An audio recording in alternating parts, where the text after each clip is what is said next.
Oi, eu sou o Reginaldo Costa e se você está assistindo isso é porque você pertence à Nerditocracia. Hoje, amigos e amigas, nós precisamos falar sobre Solaris. E por que precisamos falar desse assunto? Eu ouço muitas pessoas dizerem que elas estão cansadas ali daqueles filmes americanos típicos, previsíveis, até meio idiotas. Por isso, eu resolvi recomendar 2 livros e 2 filmes que, apesar de ter um ritmo meio lento e que pode parecer à primeira vista meio chato, vão fazer sua mente explodir. São eles o livro e os filmes Solaris. E por que eu deveria perder meu tempo lendo esse livro ou vendo esses filmes? Na verdade, Solaris não é uma história de ficção científica tradicional. Você não tem ali grandes batalhas, você não tem ali um império do mal querendo dominar tudo. Na verdade, é uma história sobre seres humanos. É sobre luto e sobre as tentativas de comunicação do ser humano com algo que ele não compreende. Vou ser bem sincero, é uma história um pouco lenta e você vai ter que ter bastante paciência, mas no final é bastante compensador. Solaris é um livro de ficção científica escrito pelo Stanislaw Lem dos anos 60 e que deu origem a 2 filmes. Como é comum nesse tipo de história, no futuro não muito distante, a humanidade começou a colonizar o espaço. E durante esse processo de colonização, eles encontraram um planeta muito peculiar chamado Solaris. O que torna Solaris tão diferente? Para começar, esse planeta, na verdade, é um grande oceano. Você não vai ter ali continentes, não tem vegetação, você só tem ali água. Outro detalhe interessante de Solaris é que ele orbita 2 sóis, e teoricamente isso aí não deveria ser possível.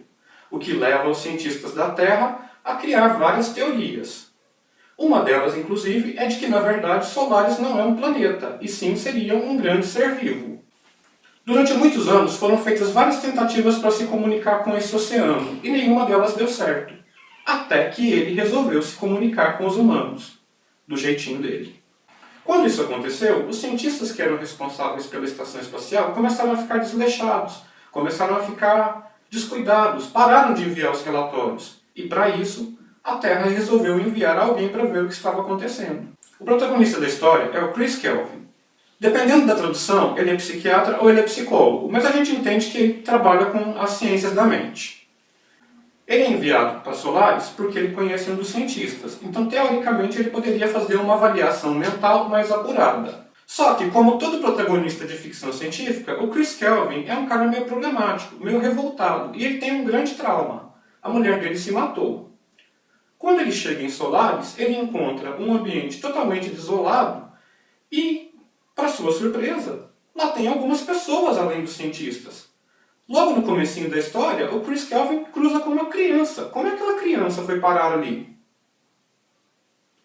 Com o passar do tempo, ele vai descobrindo que um dos cientistas se matou e os outros estão apresentando um comportamento cada vez mais estranho. E aquelas pessoas, elas não estão ali de graça.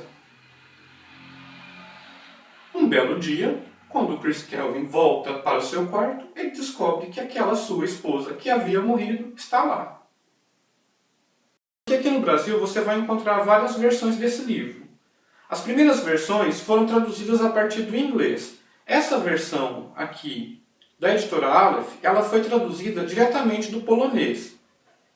Inclusive se diz que Solaris é o livro polonês mais lido no mundo.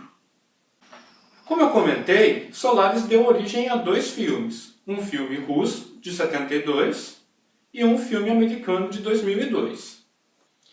Esse aqui é o Blu-ray do filme russo. Eu não sei se está focando. É um filme bastante interessante. Só que ele tem um ritmo lento e ele perde muito tempo mostrando cenas da Terra, quando na verdade poderia estar mostrando cenas acontecidas em Solaris.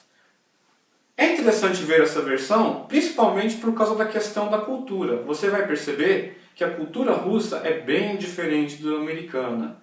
Você tem ali o tratamento dos personagens que são bem frios entre si, as próprias reações do Kelvin, os cientistas. Tem uma série de coisas que faz com que você queira ver esse filme, inclusive a fotografia, que é muito bonita. Mas não é um filme para qualquer um. Bom, Solaris também deu origem a esse filme aqui. norte-americano, dirigido pelo Steven Soderbergh e estrelado pelo George Clooney. E, por incrível que pareça, uma versão mais fiel da história do que a versão russa. O interessante aqui é que o filme foca bem mais na relação do Kelvin com a sua ex-esposa. E nós também temos algumas trocas de personagens. E temos aí no filme uma atriz que estava em começo de carreira e que hoje em dia é muito celebrada, que é a Viola Davis. Ela é um dos cientistas. Essa versão é muito melhor produzida do que a versão russa e é bem menos chata. Se eu tivesse que escolher entre uma das três versões, livro, filme russo ou essa, para começar, eu começaria por aqui. E se você gostar, você pode ler o livro. É uma história que, apesar de fugir dos padrões tradicionais, ela é muito compensadora. Como eu comentei, você vai refletir bastante a respeito do luto, a respeito das comunicações. E afinal de contas, o que você faria se uma pessoa que você gosta, que já morreu, aparecesse na sua frente? Será que você agiria da mesma forma? Que diferença isso faria? Bom, espero que vocês tenham gostado do vídeo e não se deixem enganar. Apesar de parecer chato, Solaris não é. E não se esqueçam, crianças, se você for para uma estação espacial distante e de repente começar a aparecer gente que não deveria estar lá, corra para o mais longe que você puder. Até mais!